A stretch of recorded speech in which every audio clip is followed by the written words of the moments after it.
सभी का बगरू महिला महाविद्यालय में मैं डॉक्टर उमा रानी दुबे हार्दिक अभिनंदन करती हूँ। आप सभी के उज्जवल भविष्य की कामना करती हूँ।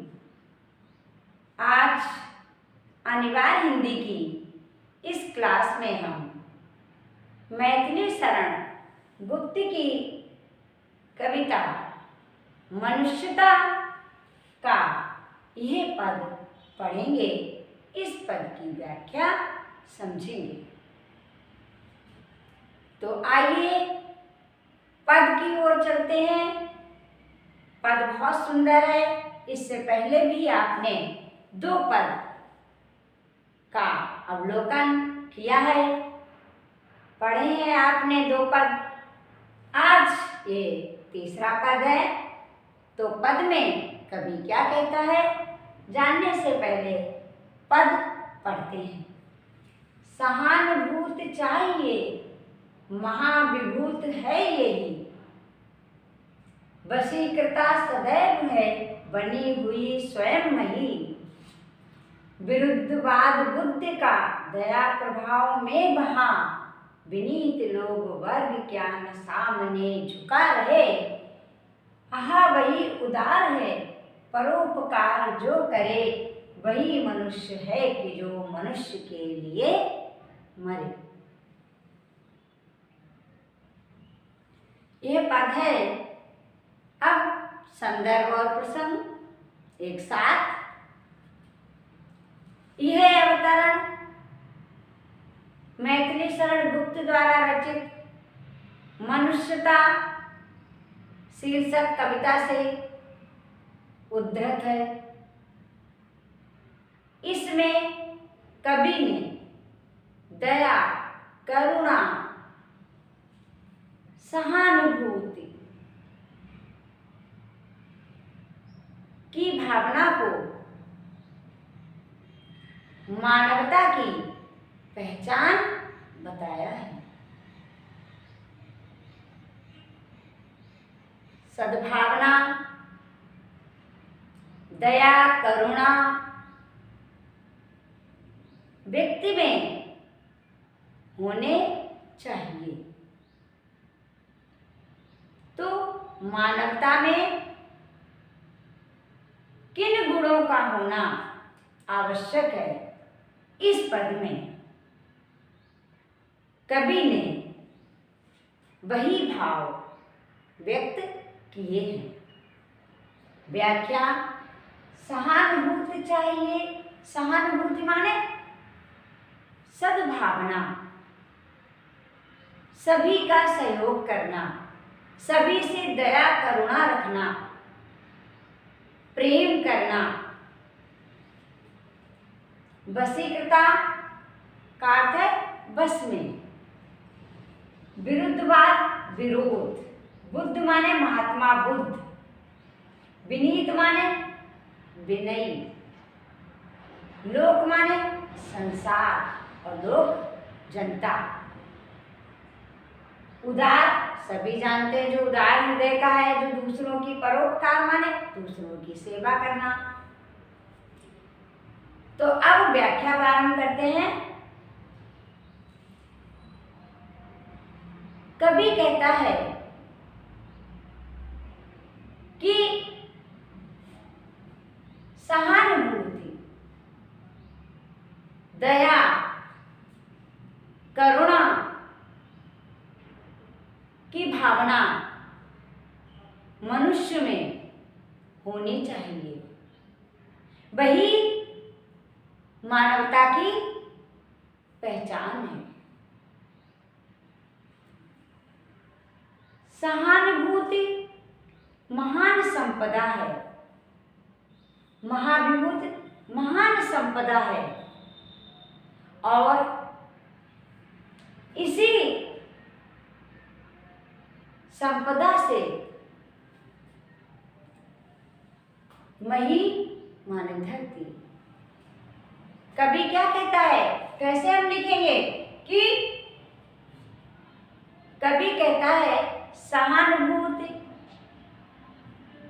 दया, करुणा, अहिंसा की भावना मनुष्य में होनी चाहिए और यही मनुष्यता की पहचान है। सहानुभूति महान संपदा है और इस संपदा से ये पृथ्वी, ये धरती भी बस में है। वशीकृता सदैव है बनी हुई स्वयं वही। यानी इसी महान संपदा से ये धरती बस में है, बस में की गई है। ऐसी सहानुभूति महान संपदा है। जो विरुद्धवाद है, कवि क्या कह रहा है कि जो अमानवीय आचरण, क्रूरता, हिंसा, जो ये अमानवीय आचरण थे, वो महात्मा बुद्ध के दया, करुणा, अहिंसा के प्रभाव में बह गए, अर्थात नष्ट हो गए। क्यों कवि कह रहा है? क्या कहना चाहता है कवि? कवि कह रहा है कि जो सहानुभूति है वो मानवता की महान संपदा है और इसी संपदा से ये धरती बस में की गई है। जो विरुद्धवाद रहा, जो क्रूरता रही, जो हिंसा रही, जो अमानवीय आचरण रहे, वो महात्मा बुद्ध के दया, करुणा, सद्भावना, अहिंसा के प्रभाव में बह गए, अर्थात नष्ट हो गए। और ये संसार यानी जनता, वो जनता जो कभी विरोध करती थी, जिसके आचरण सही नहीं थे, उस जनता ने विनम्रता से, विनय भाव से महात्मा बुद्ध के अहिंसा, करुणा, दया के सिद्धांतों को स्वीकार किया। महात्मा बुद्ध के इन सिद्धांतों के सामने वो नतमस्तक हुए, विनम्र भाव प्रकट किया। कवि कह रहा है कि क्या आपने देखा नहीं, महात्मा बुद्ध के सामने ये अमानवीय आचरण वाली लोग नतमस्तक हो गए, उनके उन सिद्धांतों को स्वीकार किया।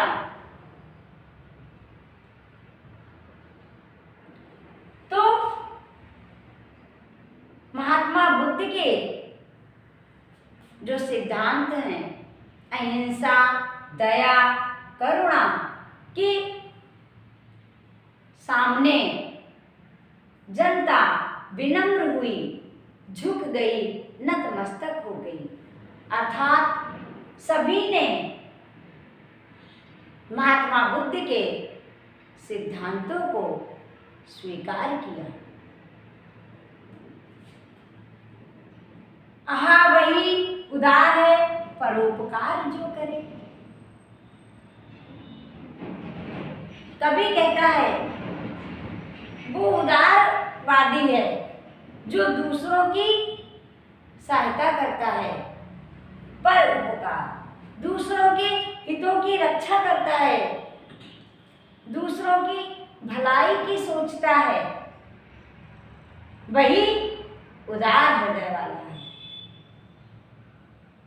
उदारवादी सदैव दूसरों की भलाई करता है, दूसरों के हित की रक्षा करता है, और वही मनुष्य श्रेष्ठ है जो मनुष्यों की रक्षा के लिए अपने प्राणों की बाजी लगा देता है, वही मनुष्य श्रेष्ठ है, वही मनुष्य श्रेष्ठ है।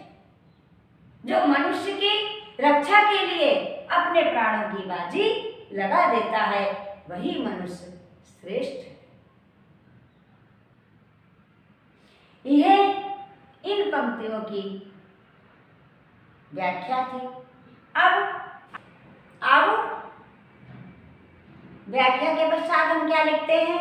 विशेष लिखते हैं। तो विशेष हमें व्याख्या से ही मिल जाया करता है। तो विशेष में हम क्या लिखेंगे? नंबर 1 पर कवि क्या कहना चाहता है? दया, करुणा, अहिंसा का भाव होना चाहिए, और ये भाव मनुष्यता की पहचान है, मानवता की पहचान है। तो हम कैसे लिखेंगे? दया, करुणा, अहिंसा, सहानुभूति,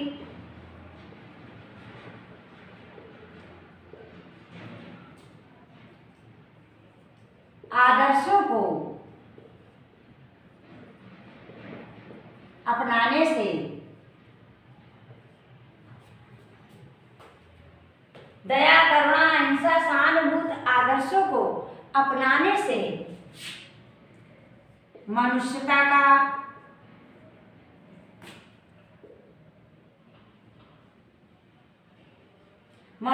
का प्रसार होता है। इन गुणों को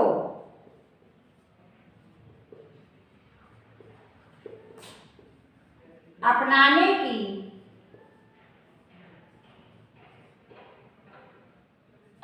की बात कही गई है।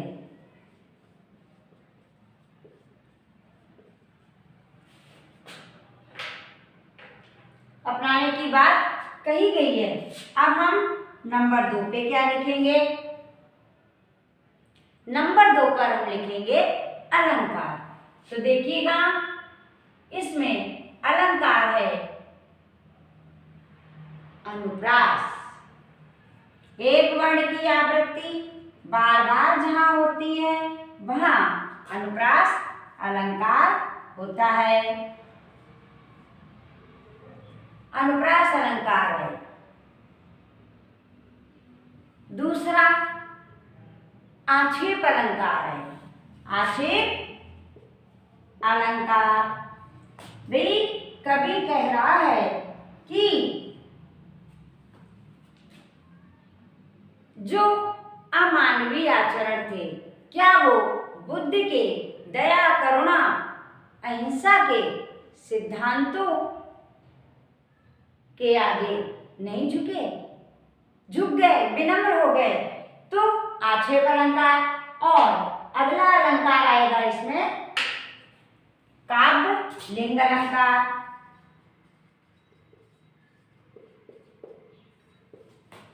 स्पष्ट कथन कहा गया है, सत्यता प्रकट की गई है कि अमानवीय आचरण दया, करुणा के आगे नष्ट हो गए, झुक गए।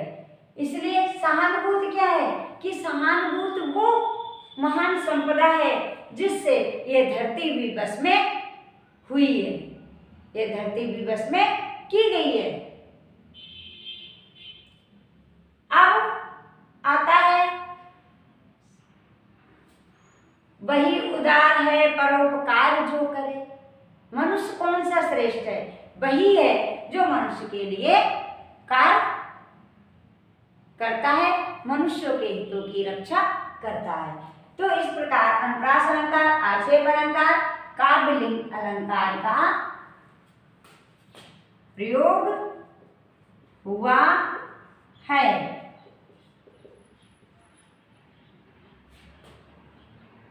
अब है भाषा। तो खड़ी बोली, खड़ी बोली का प्रयोग है, खड़ी बोली का प्रयोग हुआ है और तत्सम प्रधान शब्दावली है। खड़ी बोली का प्रयोग हुआ है, तत्सम प्रधान शब्दावली है। नंबर 4 बिंदु पे आएगा छंद। तो छंद है पंच चामर छंद की यति गति सुंदर है, यानी उचित है। पंच चामर छंद की, पंच चामर छंद की यति गति सुंदर है। तो इस तरह विशेष हमारा पूरा हुआ। अब पंचचामर छंद किसे कहते हैं आपको बताना चाहेंगे कि ये 4 चरणों का छंद है। 4 चरण होते हैं और वर्णिक छंद है। इसमें वर्ण गिने जाते हैं और प्रत्येक चरण में लघु गुरु लघु गुरु लघु गुरु, ऐसे 8 लघु गुरु अर्थात 16 वर्ण होते हैं। और इसके शब्द युग्म में 2 चरण तुकांत होते हैं। तो देखिएगा, अब आपको छंद की निकाल देते हैं। तो ये किसकी मात्रा है? लघु की, और ये गुरु की। ध्यान से देखना।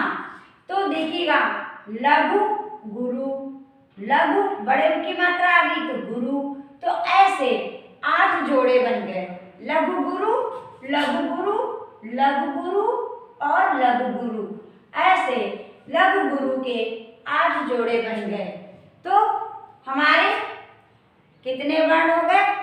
16 वर्ण। तो गिनिएगा 1 2 3 4 5 6 7 8 9 10 11 12 13 14 15 16। ये प्रत्येक चरण में कितने वर्ण हुए? 16। तो ऐसे प्रत्येक चरण में लघु गुरु 8 होते हैं, अर्थात 16 वर्ण होते हैं। और 2 चरण यानी पहली पंक्ति और दूसरी पंक्ति तुकबंदी है, शब्द युग्म है। महाविभूत है यही हुई स्वयं मही। तो तुक मिल गया। तो इस तरीके से इस कविता में पद में, ये जो कविता का पद है पंचचामर छंद में लिखा गया है। और आज की व्याख्या मुझे पूरा विश्वास है आप सभी ने समझ ली होगी। फिर अगली बार अगला पद। आज इतना ही।